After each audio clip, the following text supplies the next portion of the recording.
Passons maintenant à la bibliographie. Pour une meilleure gestion de votre bibliographie, je vous recommande au fur et à mesure de vos recherches et de la rédaction de votre rapport de stage ou de tout autre document, de toujours recenser les différentes sources, du moins vos différentes sources d'informations. Pour ce faire, rien de plus simple, vous allez au menu Références, Gérer les sources. À ce niveau, donc, il est question pour vous d'enregistrer les différentes sources où vous recueillez l'information pour la rédaction de votre document. Pour ajouter donc nouveau, il peut s'agir d'un livre, section article de journal, article périodique, compte rendu, rapport, un site web, document d'un site. Bref, vous avez le choix. Par exemple, là, on va supposer que c'est un livre, auteur, Titi, le titre, test, l'année de publication, mets une année au hasard, la ville, adventure,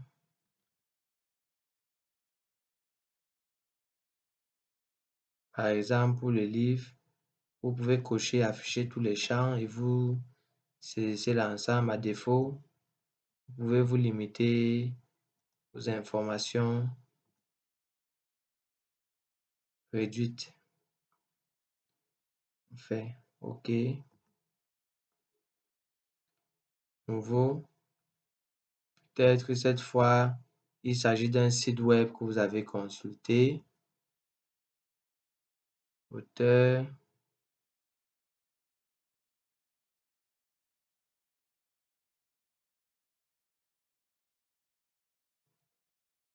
pouvez aller là modifier s'il y a plusieurs auteurs.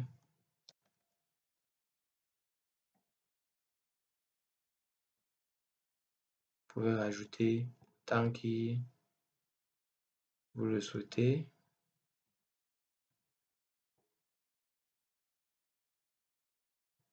Le nom de la page web.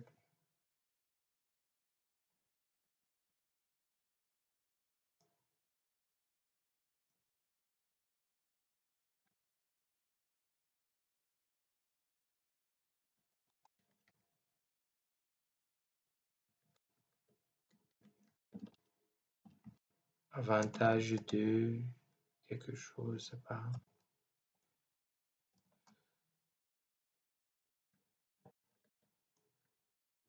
Nom du site.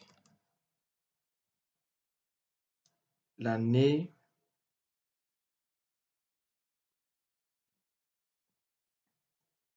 Le mois. Le jour. L'URL.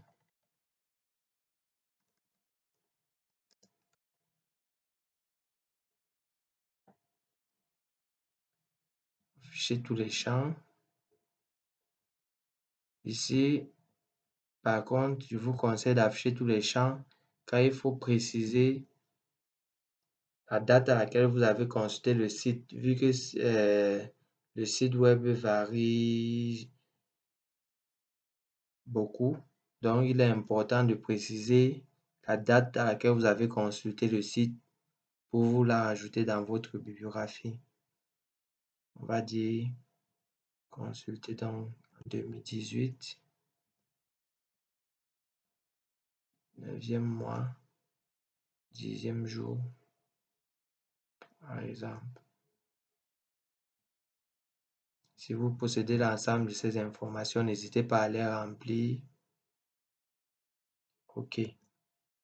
On va par exemple se limiter à ces deux-là, mais comme j'ai dit, vous pouvez rajouter autant de sources que vous le souhaitez, qui sont dans des sites web, des livres ou tout autre document que vous avez consulté, qui vous a donc aidé dans la rédaction de votre document. Une fois donc que vous avez renseigné vos différentes sources, il est donc important d'indiquer les éléments tirés de chacune d'elles. Par exemple, là, on va supposer que ce test, du moins cette phrase-ci, est donc tirée d'une de ces sources. Pour le faire, menu référence, insérer une citation. Et vous voyez que là, il vous suffit donc de choisir, par exemple, dire la TT. Là, ça met donc l'auteur et la date. Vous pouvez modifier le style à ce niveau. Le style que je vous recommande, par exemple, c'est IEEE 2006. Mets donc simplement là le numéro. On peut supposer que à ce niveau, par exemple là,